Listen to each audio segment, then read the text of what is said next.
Hey everyone, welcome back to my channel. My name's Catherine. I make videos about dyeing, sewing, and upcycling. If you're new here, be sure to hit the subscribe button and the notification bell so you don't miss any of my new videos. Today's video is all about indigo tie-dye. I love doing indigo tie-dye and I've made a list of my favorite supplies that I like to use when doing indigo tie-dye. As many of you know, I teach online dyeing classes, and I encourage you to go to my website, Onyx Art Studios, to sign up for my mailing list so you never miss a new date or a new class. So today I'm going to be going over my favorite indigo tie-dye supplies, and I will put all of the links for these supplies down below in the description. These are just a few of the supplies that you can use, and when it comes to tie-dyeing and resist dyeing, you know, the sky is the limit. Let me know in the comments down below what kind of things you like to use for indigo tie-dye. I love to know what everyone is doing out there. If you like this video, be sure to give it a thumbs up. It does wonders for my channel and it really helps others to discover my videos. So without further ado, let's get started. The first thing you're going to need is an indigo kit. This is a great indigo tie-dye kit and it's really easy to use. You can get about 15 shirts from it, and it comes with pre-reduced indigo, soda ash, and a reducing agent also known as sodium hydrosulfite. There's many different indigo recipes, but this is one of them, and it comes with also gloves and a wood block and wooden sticks and rubber bands and string. So it's a great kit.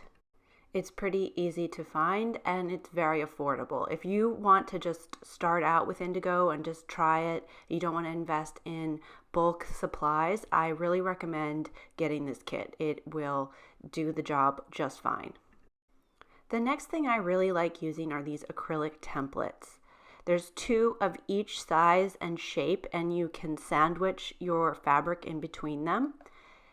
I love this kit. I got the big kit, and you can see there's all different kinds of shapes. There's circles, squares, hexagons, and other different kinds of shapes. These will provide a really tight seal for any sort of ichijame type of patterns, and I really love the way that they turn out. I'll link some videos down below of how I use these. The next thing you're going to want are some plastic clamps. These are for using with the acrylic templates. I like these plastic ones. I got a kit that has various sizes and these have been used. You can see they're kind of shiny. They have that oxidized indigo on them still. So any clamps that you're going to put in the indigo vat will be for just indigo after that, so just keep that in mind.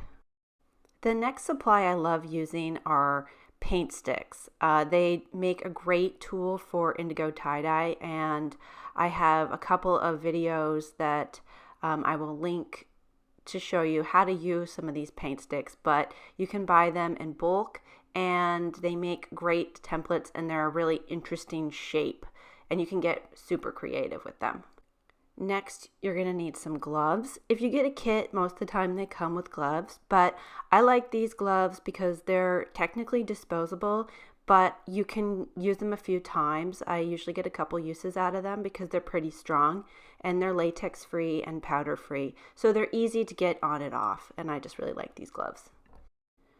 Of course, you're going to need a pair of scissors. I have special scissors that I use just for shibori and indigo tie-dye because they do get indigo on them usually. Most of the things that I use for indigo are only for indigo because it is kind of a messy process, so I have some separate scissors that I only use for indigo. Next, of course, you're going to need rubber bands. Now, they do come in the kit usually, but I like to have more than what comes in the kit, and there are thin rubber bands and thicker rubber bands, and you get a little bit different results with the different thicknesses of rubber bands. So I like these thicker rubber bands. They're really strong and you get a very good resist. The next thing you're going to need is string, and I like this kitchen twine type of string. Most of the kits come with some string, but I like to have a lot of it. You know, in order to get a good resist, I really like to tie things very tight, and I like to have extra string on hand. So this is a cotton kitchen twine, and it works really well. Another thing I really love using for indigo tie-dyeing is craft sticks or tongue depressors. You can get really creative with these, and you can tie rubber bands around the edges and make really nice resists with all different kinds of shapes. You can really experiment and play with these, and they're very affordable and easy to find. So I use tons of craft sticks with my indigo tie-dye.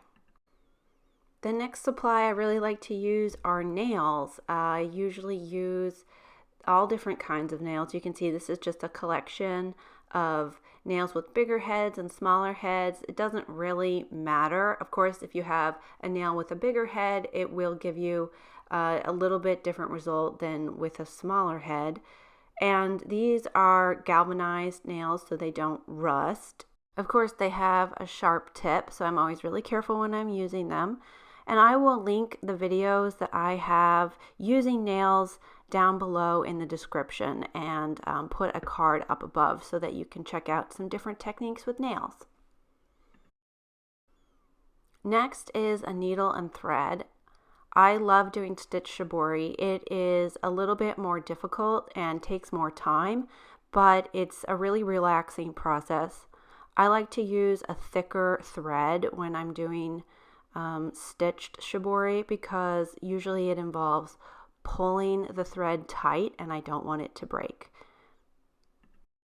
Another supply that I really like to use with indigo are pennies. You can see these ones have been dipped into the indigo before. They're really great for wrapping string and rubber bands around, and you can get really creative and engineer your own patterns. I'll link the tutorial for the pennies down below. I like to use PVC pipes also for different dyeing projects. I have multiple sizes. This one here is about 4 inches in diameter, and this one is about 1.5 inches. You can wrap your fabric around with string, and you can do it really neat and tidy, or you can do it really messy, and you'll get different results. This one you can see has indigo on it still. I scrubbed it as clean as I could get it, but it still has some indigo. But I've used these PVC pipes for Procyon tie-dye projects as well. So you can really get creative with these pipes and use them for all different kinds of dyeing projects. The next thing I really like is my ironing mat. It's 100% wool, and it's about 3/4 of an inch thick. This is actually a quilting ironing mat, but I really like it for shibori because it's wider than my ironing board, and I can really iron with a lot of freedom on top of my table or my desk. You can also use an ironing board if that's what you have, but if you are looking for an ironing mat, this one is great. And of course, you'll need an iron with your ironing mat or ironing board. This is a nice iron that I have. It's Rowenta, which is a really nice brand. You don't need this fancy of an iron for shibori or tie-dye, but I do a lot of sewing too and quilting, and it's just nice to have a really nice iron. So this is the iron I like to use. Another supply I really like using is flagging tape. This allows you to roll fabric around it and then scrunch it because it's very smooth and slippery.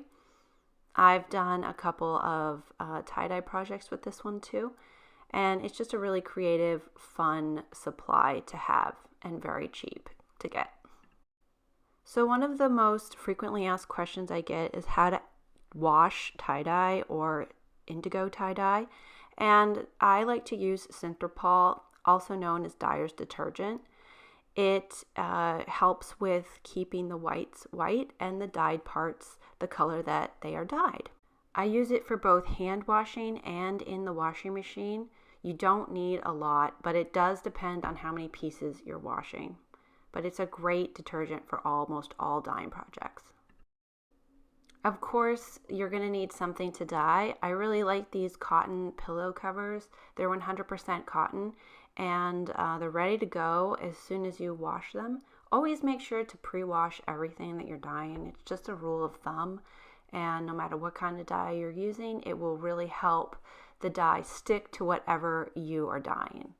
Also, of course, I love using 100% cotton t-shirts. This is a great one here. Another thing I love to dye are 100% cotton tea towels. They're easy to fold because they're all square, and they are really cute in your kitchen, and they can make a really great present. You can even use them as reusable gift wrap. That concludes our list for today. Thank you guys so much for watching. Be sure to go and follow me on social media at Onyx Art Studios, and check out my website, onyxartstudios.com, for online workshops. If you're looking for more indigo dyeing inspiration and videos, be sure to check out these videos and playlists on my channel. Thanks so much for watching. I'll see you guys next time, and have a good time dyeing. Bye!